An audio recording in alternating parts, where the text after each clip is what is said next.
Hello guys, this is Manpreet. Welcome to Satyam education hub. आशा है आप सभी बहुत अच्छे होंगे। अगर आप हमारे चैनल पर पहली बार विजिट करें हैं तो हमारे चैनल को सब्सक्राइब कर लेटेस्ट वीडियो अपडेट के लिए बेल आइकन हिट कर दीजिएगा। साथ ही इस वीडियो का पीडीएफ प्राप्त करने के लिए आप हमारे टेलीग्राम चैनल को ज्वाइन कर सकते हैं और इसका लिंक डिस्क्रिप्शन बॉक्स में दिया गया है। इस वीडियो को लाइक और शेयर करना बिल्कुल ना भूलें। साथ ही हमारे चैनल को सब्सक्राइब जरूर कीजिएगा। हमने प्रीवियस वीडियोस में स्टैटिक जीके के टोटल 16 सेट डिस्कस कर लिए हैं और आज हम डिस्कस करने जा रहे हैं सेट 17 को। तो आपसे रिक्वेस्ट है कि आप इस वीडियो के अंत तक बने रहें क्योंकि आपको काफ़ी कुछ जानने को मिलेगा। तो चलिए आज का वीडियो स्टार्ट करते हैं। निम्न में से कौन सी पुस्तक चेतन भगत के द्वारा नहीं लिखी गई है? देखिए, यहाँ पूछा जा रहा है कि चेतन भगत की निम्न में से कौन सी बुक नहीं है। चेतन भगत जी हैं, ये भारतीय लेखक हैं और इनके द्वारा बहुत ही इंपॉर्टेंट बुक्स लिखी गई हैं और इन्हीं की बुक्स पर आधारित कुछ फिल्में भी हैं। 5 point someone, one night at the call centre, 2 states, 3 mistakes of my life, half girlfriend, India positive. ये जो 6 पुस्तकें हैं ये इन्हीं के द्वारा लिखी गई हैं। और जो ए पैसेज टू इंडिया है ये बुक लिखी गई है E.M. फोस्टर के द्वारा। यहाँ पर राइट आंसर हो जाएगा option G, a passage to India. अगर हम बात करें फिल्मों के बारे में तो देखिए, जो 3 इडियट्स फिल्म है, 2 स्टेट्स है और हाफ गर्लफ्रेंड है और काई पोचे है, ये सारी जो फिल्में हैं ये इन्हीं की पुस्तकों पर बेस्ड हैं। और इसमें कई बार जो काई पोचे फिल्म है उसका भी पूछा जाता है कि ये कौन सी पुस्तक पर बेस्ड है, तो वो है 3 मिस्टेक्स ऑफ माई लाइफ। 2020 के लिए एबेल पुरस्कार से किसे सम्मानित किया गया है? देखिए, एबेल पुरस्कार है ये नॉर्वे की गवर्नमेंट के द्वारा दिया जाता है और इसको इस्टेब्लिश किया गया था 2001 में और पहली बार इसको डिस्ट्रीब्यूट किया गया था 2003 में। ये फैक्ट्स आप ध्यान रखिएगा। साथ ही ये जो अवार्ड है ये मैथमेटिक्स के क्षेत्र में दिया जाता है और 2020 के लिए सम्मानित किया गया है हिलेर फुर्सटबर्ग और ग्रेगरी मार्गुलिस को। राइट आंसर हो जाएगा ऑप्शन ए और बी दोनों ही। बात करें अगर उल्हेनबेक की तो इनको दिया गया है 2019 के लिए एबल अवार्ड। ये अमेरिका की हैं और पहली महिला बनी है एबल अवार्ड पाने वाली। एक पदार्थ जो केवल कुछ प्रकाश को गुजरने की अनुमति देता है कहलाता है? कोई भी पदार्थ है या तो वो पारदर्शी होगा या पारभासी या फिर अपारदर्शी। यहाँ पर पूछा जा रहा है कि केवल कुछ ही प्रकाश को गुजरने दे, यानी कि वो ना तो उसको रोके और ना ही उसको पूरा जाने दे। तो देखिए, जो पारभासी वस्तु होगी यह कुछ ही प्रकाश को जाने देगी, उसमें से गुजरने की अनुमति देगी। राइट आंसर हो जाएगा ऑप्शन बी। एग्जाम्पल की बात करें तो जो ऑयल होता है यानी कि जो तेल है ये एक प्रकार की पारभासी वस्तु है। पारदर्शी की बात करें तो जैसे कांच होता है, तो कांच में से अगर कोई प्रकाश को गुजारना है तो वो आराम से किरण निकल जाती है। कुवैत उल इस्लाम मस्जिद का निर्माण किसने करवाया था? ये जो मस्जिद है ये गुलाम वंश से संबंधित है और इसका निर्माण शुरू करवाया था कुतुबुद्दीन ऐबक ने। लेकिन यहाँ पूछा जा रहा है कि इसको पूरा किसने करवाया था, तो देखिए इसको पूरा करवाया था इल्तुतमिश ने। इल्तुतमिश की बात करें तो देखिए इसका जो समय कार्यकाल रहा था वो रहा था 1211 से 1236 का।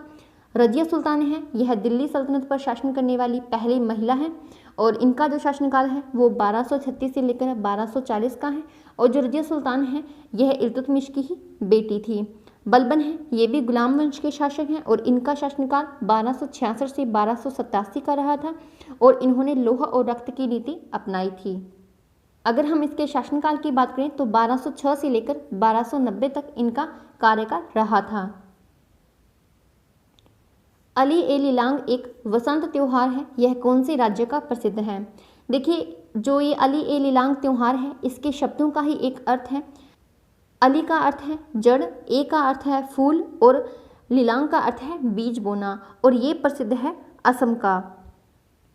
और यह त्यौहार असम की एक मिसिंग जनजाति है उनके द्वारा सेलिब्रेट किया जाता है। बात करें अगर हम बिहार की तो बिहार के भी कुछ इंपॉर्टेंट त्यौहार रहते हैं, जैसे कि है एक तो है पनवरिया त्यौहार, जच्चारिन त्यौहार और बखाबखीन, ये तो हो जाएंगे बिहार के। सिक्किम का है एक चूफांट डांस और मारूनी डांस, ये सिक्किम के हैं।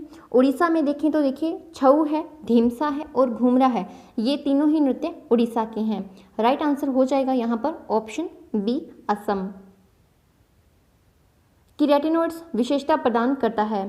किरेटिनोइड्स हैं, देखिए इनको प्राप्त किया जाता है कवक और शैवालों से और ये इनका जो मुख्य कार्य है वो है फलों में रंग प्रदान करना। देखिए, जो भी कवक और शैवाल हैं इनके अंतर्गत एक कार्बनिक वर्णक पाया जाता है जिसके कारण जैसे गाजर होता है, टमाटर है, झींगा मछली है, इनमें रंग जो आते हैं वो इन्हीं केराटिनॉइड्स के कारण ही आते हैं और इनको टेट्राटोपेनॉइड भी कहा जाता है। यहाँ राइट आंसर हो जाएगा ऑप्शन ए। कौन से राज्य में होलोंगी हवाई अड्डा स्थित है जो कि 2020 से अपना परिचालन शुरू करेगा? ये जो हवाई अड्डा है इसका उद्घाटन प्रधानमंत्री के द्वारा किया गया था और इसका उद्घाटन किया गया था अरुणाचल प्रदेश में। ये यहाँ का हवाई अड्डा है। साथ ही इसकी लागत की बात करें तो एस्टिमेट इसका जो लागत है वो है 1200 करोड़ रुपए और इसको शुरू किया जाएगा 2020 से। और अरुणाचल प्रदेश का एक और भी हवाई अड्डा है जो कि है तेजू हवाई अड्डा, इसको भी आप ध्यान में रखिएगा। राइट आंसर हो जाएगा ऑप्शन डी। 1 मई 2020 को संपूर्ण विश्व में अंतर्राष्ट्रीय श्रमिक दिवस मनाया गया था। इसकी शुरुआत कब की गई थी? देखिए इस क्वेश्चन से हमें पता चला है कि 1 मई को सेलिब्रेट किया जाता है अंतर्राष्ट्रीय श्रमिक दिवस और श्रमिकों से ही संबंधित एक अंतर्राष्ट्रीय श्रम संगठन की स्थापना की गई थी 1919 में। लेकिन इस जो दिवस है इसको मनाने की शुरुआत की गई थी 1886 को। तो ये बात आप ध्यान में रखिएगा, ये काफ़ी पुराना समय से ही शुरू किया गया है। यहाँ पर राइट आंसर हो जाएगा ऑप्शन बी। और जो अंतर्राष्ट्रीय श्रम संगठन है इसका मुख्यालय है जिनेवा स्विट्जरलैंड में और 2020 की थीम रही है maintaining safety and security at work place. तो ये बात आप ध्यान में रखिएगा। रणजीत सिंह को राजा की उपाधि किन्होंने दी थी? देखिए जो रणजीत सिंह हैं ये एक पंजाबी वंश के शासक रहे हैं और इनको हम महाराजा रणजीत सिंह कहते हैं। और यहाँ पूछा जा रहा है कि ये राजा की जो उपाधि है ये किन्होंने दी थी? तो देखिए एक जमान शाह नाम के व्यक्ति हैं, इन्होंने इनको ये उपाधि दी थी। अगर बात करें हम रणजीत सिंह की तो देखिए इनका जन्म हुआ था पाकिस्तान में 1780 में गुजरावाला में और इनकी मृत्यु हुई थी 1801 में। साथ ही इनकी जो राजधानी है उसके बारे में पूछा जाता है तो इन्होंने अपनी राजधानी बनाया था लाहौर को। तो साथ ही इनसे रिलेटेड एक और भी इम्पोर्टेंट फैक्ट्स आते हैं कि जो गोल्डन टेम्पल है अमृतसर में उसमें इन्होंने संगमरमर लगवाया था और उस पर सोना भी इन्होंने ही चढ़वाया था और इसके बाद में ही उसको गोल्डन टेम्पल कहा जाने लगा था। और इन्हीं के समय में मशहूर रहा था कोहिनूर हीरा, जिसको 1849 में जब ब्रिटिश सरकार ने पंजाब को हथिया लिया था तो वहाँ से तब उन्होंने ये जो कोहिनूर हीरा है ये ब्रिटेन की विक्टोरिया को दे दिया था। तो यहाँ पर राइट आंसर हो जाएगा ऑप्शन सी। निम्न में से कौन भारत के संसद के दोनों सदनों में से किसी भी सदन का सदस्य नहीं होता है? प्रधानमंत्री पद का उल्लेख किया गया है अनुच्छेद 74 के अंतर्गत और जो राष्ट्रपति है इस पद का उल्लेख किया गया है अनुच्छेद 52 के अंतर्गत। साथ ही उपराष्ट्रपति पद का भी ध्यान रखिएगा, उसका उल्लेख किया गया है अनुच्छेद 63 के अंतर्गत। देखिए जो राष्ट्रपति होता है ये किसी भी सदन का सदस्य नहीं होता है और इनका जो निर्वाचन है वो एकल संक्रमणीय मत पद्धति के द्वारा आनुपातिक प्रतिनिधित्व के आधार पर किया जाता है। और इनके निर्वाचक मंडल में संसद के दोनों सदनों के निर्वाचित सदस्य, राज्य की विधानसभाओं के निर्वाचित सदस्य और दिल्ली और पांडिचेरी के निर्वाचित सदस्यों को शामिल किया जाता है। सिर्फ निर्वाचित सदस्य ही इसमें शामिल होते हैं। राइट आंसर हो जाएगा यहाँ पर ऑप्शन बी। आहार नाल एक लंबी नली होती है जो कि विस्तारित है। ऑप्शन में है मुंह से अमाशय, अमाशय से बड़ी आंत, छोटी आंत से गुदा तक और मुंह से गुदा तक। देखिए ये आप यहाँ पर देख सकते हैं, ये है आहार नाल और यह शुरुआत होती है इसकी मुंह से और इसका जो अंत है वो होता है गुदा से। तो ये बात आप यहाँ पर ध्यान दे सकते हैं कि यहाँ पर राइट आंसर हो जाएगा मुंह से गुदा तक। और इसके मुख्य भाग आ जाते हैं, एक तो आ जाता है मुख, ग्रसनी, ग्रासनाल, अमाशय, छोटी आंत, बड़ी आंत, वक, ये इसके मुख्य भाग आएंगे। इसकी जो लेंथ है अप्रोक्स 9 मीटर होती है और औसतन इसका जो फीट में अगर फाइंड करें तो देखिए 25 से 30 फुट इसकी लंबाई होती है। तो यहाँ पर राइट आंसर हो जाएगा ऑप्शन डी। बंगाल का अंतिम गवर्नर जनरल कौन था? देखिए 1773 का एक एक्ट लाया गया था जिसके अंतर्गत काफ़ी चेंजेस किए गए थे। इसमें कहा गया था कि जो भी बंगाल का गवर्नर होगा उसको भारत का गवर्नर नियुक्त किया जाएगा। और जो बात करें कि अगर बंगाल के अंतिम गवर्नर जनरल कौन थे तो वो थे विलियम बेंटिंक। इनका समय कार्यकाल रहा था 1772 से लेकर 1785 का। इनके समय में काफ़ी चेंजेस किए गए थे। देखिए 1773 का जो एक्ट आया था इसके अंतर्गत 1774 में सुप्रीम कोर्ट की स्थापना की गई थी कलकत्ता में। और इन्हीं के समय में इजारादारी प्रथा की शुरुआत की गई थी जिसके अंतर्गत 5 वर्ष तक के लिए भूमि को ठेके पर लेने का प्रावधान किया गया था। और इन्हीं के समय में 1789 का एक तालगाम युद्ध भी हुआ था। तो ये सारे फैक्ट्स आप ध्यान में रखिएगा। यहाँ पर राइट आंसर हो जाएगा ऑप्शन ए। निम्न नदियों के आधुनिक और प्राचीन नामों का सही मिलान करें। झेलम है, इसको वितस्ता कहा जाता है। व्यास है, इसको बिपाशा। चिनाव को अस्किनी और रावी को परुष्णी। देखिए ये बिल्कुल सही सुमेलित हैं, आपको इसी तरीके से ध्यान में रखना है, यहाँ पर सभी सुमेलित हैं। जीव विज्ञान की कौन सी शाखा में मछलियों का अध्ययन किया जाता है? कैटोलॉजी की बात करें तो इसको व्हेलोलॉजी भी कहा जाता है। इसके अंतर्गत जो व्हेल हैं और डॉल्फिन्स हैं इनका अध्ययन किया जाता है। इक्थियोलॉजी में मछलियों का अध्ययन किया जाता है।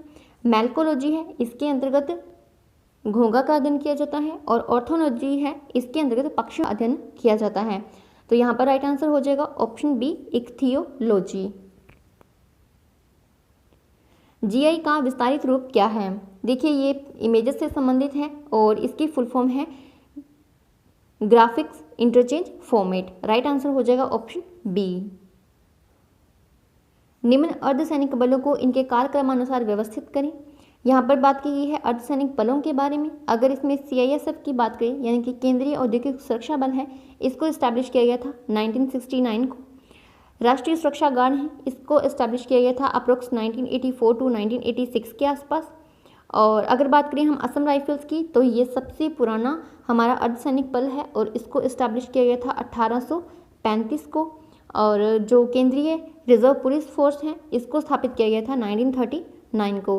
तो देखिए यहाँ पर जो क्रम होना चाहिए वो होगा CDAB। तो यहाँ पर राइट आंसर है ऑप्शन सी, क्योंकि हमने इनको कालक्रम के अनुसार में व्यवस्थित करना है। रुक्मिणी देवी अरुणदेल निम्न में से कौन से नृत्य से संबंधित हैं? देखिए कथक है, ये यूपी का शास्त्रीय नृत्य है। मोहिनीअट्टम केरल का, भरतनाट्यम तमिलनाडु का और ओडिसी है, ये ओडिशा का शास्त्रीय नृत्य है। अगर बात करें हम कि जो रुक्मिणी देवी अरुणदेल है ये कौन से नृत्य से हैं, तो देखिए ये हैं भरतनाट्यम से। और भरतनाट्यम है, इसको हम दासियट्टम के नाम से भी जानते हैं। राइट आंसर हो जाएगा ऑप्शन सी। और आप ये बात भी ध्यान रखिएगा कि भारत के कुल 8 शास्त्रीय नृत्य हैं। एड्स बीमारी की जांच के लिए कौन सा परीक्षण किया जाता है? एड्स की बात करें तो देखिए AIDS से इसको लिखा जाता है और इसकी फुल फॉर्म है एक्वायर्ड इम्यूनो डिफिशियंसी सिंड्रोम। तो इसके लिए यूज़ किया जाता है एलिसा टेस्ट। और इसके अलावा और भी काफ़ी सारे टेस्ट हैं, वो भी आप ध्यान रखिएगा। एक तो है वेस्टर्न ब्लॉट टेस्ट, ओराशोरा टेस्ट और PCR यानी कि पॉली चेंज रिएक्शन टेस्ट। साथ ही जो नेवरा टेस्ट है ये भी इन्हीं के लिए यूज़ किया जाता है। अगर बात करें हम इसके वायरस की तो देखिए इसका वायरस है HIV वायरस। ECG की बात करें तो ECG की फुल फॉर्म है इलेक्ट्रॉनिक कार्डियोग्राम और इसका यूज़ किया जाता है हृदय की जांच करने के लिए। EEG है, इसकी फुल फॉर्म है इलेक्ट्रोएन्सेफेलोग्राम और इसका यूज़ किया जाता है मस्तिष्क की जांच करने के लिए। तो यहाँ पर राइट आंसर हो जाएगा ऑप्शन ए। अगर बात करें हम APB की तो APB की फुल फॉर्म है एसिड प्रोड्यूसिंग बैक्टीरिया, यानी कि जब भी बॉडी में कोई भी एसिड प्रोड्यूस करेगा बैक्टीरिया तो उसकी जांच के लिए ABP टेस्ट करवाया जाता है। गुट निरपेक्ष देशों की पहली बैठक का आयोजन कहाँ किया गया था? देखिए इसको इस्टेब्लिश किया गया था 1961 में और वर्तमान में इसमें कुल 120 कंट्रीज़ हैं। साथ ही इसको जो पहला बैठक का आयोजन था वो किया गया था बेलग्रेड में। और अगर हम बात करें कि इसको इस्टेब्लिश करने में कौन कौन लोग शामिल थे तो देखिए इसको बेलग्रेड में तो स्थापित किया गया था और इसमें जो भारत के प्राइम मिनिस्टर थे उस समय के जवाहरलाल नेहरू और जो इंडोनेशिया के प्राइम मिनिस्टर थे सुकर्नो और इजिप्ट यानी कि जो मिस्र हैं यहाँ के प्रेसिडेंट थे एबेल नसीर और यूगोस्लाविया के प्रेसिडेंट थे जोसेफ ब्रोज टिटो। देखिए इसमें ज़्यादा फेमस बात आती है एक तो भारतीय प्राइम मिनिस्टर की और एक आती है इंडोनेशिया के प्राइम मिनिस्टर की और आता है यूगोस्लाविया के जो प्राइम मिनिस्टर हैं इनका नाम काफ़ी आता है। तो ये बात आप ध्यान में रखिएगा। यहाँ पर राइट आंसर हो जाएगा ऑप्शन ए बेलग्रेड। काहिरा की बात करें तो ये मिस्र की राजधानी है, नई दिल्ली भारत की और अल्जीरियस है, ये अल्जीरिया जो कि अफ्रीका का एक देश है इसकी राजधानी है। मल्लीमत समिति निम्न में से किससे संबंधित है? देखिए इस समिति का गठन किया गया था 2000 में और उस समय इसके अध्यक्ष थे VS मल्लीमत और इन्हीं के नाम पर इनको इस समिति को कहा जाने लगा मल्लीमत समिति। और इन्होंने मुख्य सिफारिश की थी कि जो भारतीय संविधान का अनुच्छेद 20 है उसके भाग 3 के अंतर्गत इन्होंने चेंजेस करने को बोला था। इन्होंने सिफारिश की थी कि जो अनुच्छेद 20 के भाग 3 के अंतर्गत यह प्रावधान किया गया है कि जो भी अभियुक्त होगा उसे खुद के खिलाफ गवाही देने के लिए बाधित नहीं किया जाएगा, इसमें चेंज किया जाए। तो ये संबंधित हो जाएगी आपराधिक न्याय प्रणाली से जुड़ संबंधित। तो राइट आंसर हो जाएगा ऑप्शन सी। किस नदी को सिक्किम की जीवन रेखा कहा जाता है? कोसी की बात करें तो ये बिहार की नदी है और इसे बिहार का शोक कहा जाता है और ये सबसे ज़्यादा रास्ता मोड़ती है। लोहित नदी है, ये ब्रह्मपुत्र की एक सहायक नदी है और ये अरुणाचल प्रदेश में बहती है। दामोदर की बात करें तो ये उड़ीसा और पश्चिम बंगाल दोनों में ही बहती है और इस पर भारत का सबसे लंबा बांध है हीराकुंड बांध, जो कि उड़ीसा में है।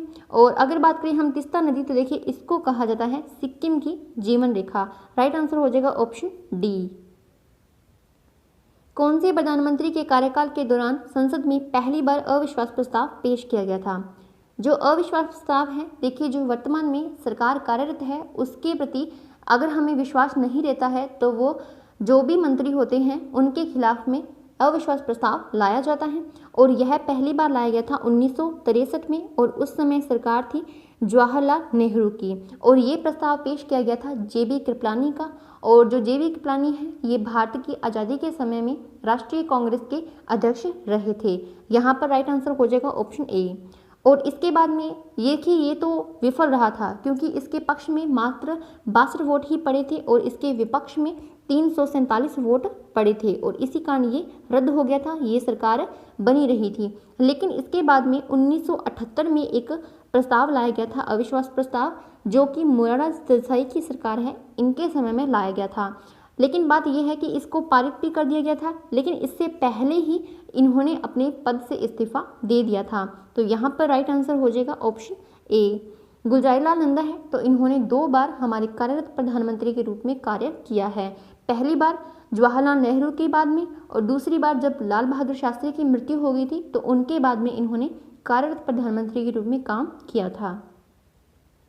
निम्न में से कोशिका के कौन से भाग को कोशिका का शक्ति ग्रह कहा जाता है? राइबोसोम की बात करें तो ये प्रोटीन के संश्लेषण के लिए सहायक है और इसे प्रोटीन की फैक्ट्री कहा जाता है। लाइसोसोम है, इसकी खोज डी डुबे ने की थी और इसे कोशिका की आत्मघाती थैली कहा जाता है। गोजिकाएं है, इसे कोशिका का यातायात प्रबंधक और कोशिका की सभी भागों का मां कहा जाता है। और साथ ही जो माइटोकॉन्ड्रिया है इसको कहा जाता है कोशिका का शक्ति ग्रह और इसको हिंदी में सूत्रकणिका कहा जाता है। राइट आंसर हो जाएगा ऑप्शन डी माइटोकॉन्ड्रिया। साथ ही माइटोकॉन्ड्रिया की खोज की थी अल्टमैन ने और लेकिन इसका जो नामकरण है ये शब्द जो दिया था वो दिया था सी कार्ल बेंडा ने। अर्थशास्त्र में मानव विकास के सिद्धांत को किसने विकसित किया था? देखिए हमने एक बार डिस्कस किया था जो ह्यूमन डेवलपमेंट इंडेक्स है कि वो किसने दिया था, तो उसमें नाम आता है अमर्त्य सेन और महबूब उल हक। अमर्त्य सेन एक भारतीय अर्थशास्त्री हैं और महबूब उल हक हैं ये एक पाकिस्तानी अर्थशास्त्री हैं और इन्हीं के साथ में उनर किरादा है ये भी इनमें शामिल थे। तो देखिए यहाँ पर राइट आंसर होगा ऑप्शन डी उपरोक्त सभी, इन्हीं के द्वारा ही अर्थशास्त्र में मानव विकास के सिद्धांत को विकसित किया गया था। Good economics for hard time पुस्तक के लेखक कौन हैं? देखिए इस पुस्तक के बारे में इसलिए पूछा जा सकता है क्योंकि इस पुस्तक के जो लेखक हैं अभिजीत बनर्जी, इनको हाल ही में नोबेल अवार्ड दिया गया है अर्थशास्त्र के क्षेत्र में। यहाँ पर राइट आंसर हो जाएगा ऑप्शन ए। मनमोहन सिंह की बात करें तो इन्होंने 2019 में ही एक पुस्तक लिखी है चेंजिंग इंडिया और इन पर एक पुस्तक लिखी गई है, यानी कि मनमोहन सिंह पर खुद पर एक पुस्तक लिखी गई है पैराडॉक्सिकल प्राइम मिनिस्टर, जो कि संजय बारू के द्वारा लिखी गई है। कल आपसे प्रश्न किया गया था, आपको बताना था कि कौन सा बांध रावी नदी पर बनाया गया है। यहाँ पर राइट आंसर है ऑप्शन डी रंजीत सागर, क्योंकि रंजीत सागर जो बांध है इसे थीन बांध के नाम से जाना जाता है। आज के लिए आपके लिए प्रश्न है दूध सागर जलप्रपात कौन सी नदी पर स्थित है? आपको मैंने इसके बारे में बताया था कि ये कौन से राज्य में है, तो आपको ये बताना है कि ये कौन सी नदी पर स्थित है। यहाँ पर ऑप्शन है नर्मदा, मांडोवी, कृष्णा और ताप्ती। अगर आपको इसका स्टेट का नेम पता है तो आप आराम से इसका नदी का नाम भी बता सकते हैं, तो आपको इसका आंसर हमें कमेंट बॉक्स में ज़रूर बताना है। तो आज के इस वीडियो में इतना ही। आई होप आपको ये वीडियो पसंद आया होगा और आपको एग्ज़ाम पॉइंट ऑफ व्यू से काफ़ी हेल्पफुल भी लगा होगा और आपको काफ़ी कुछ जानने को मिला होगा। तो जल्द ही मिलते हैं नेक्स्ट वीडियो के साथ, तब तक के लिए पढ़ते रहिए, स्वस्थ रहिए, मस्त रहिए।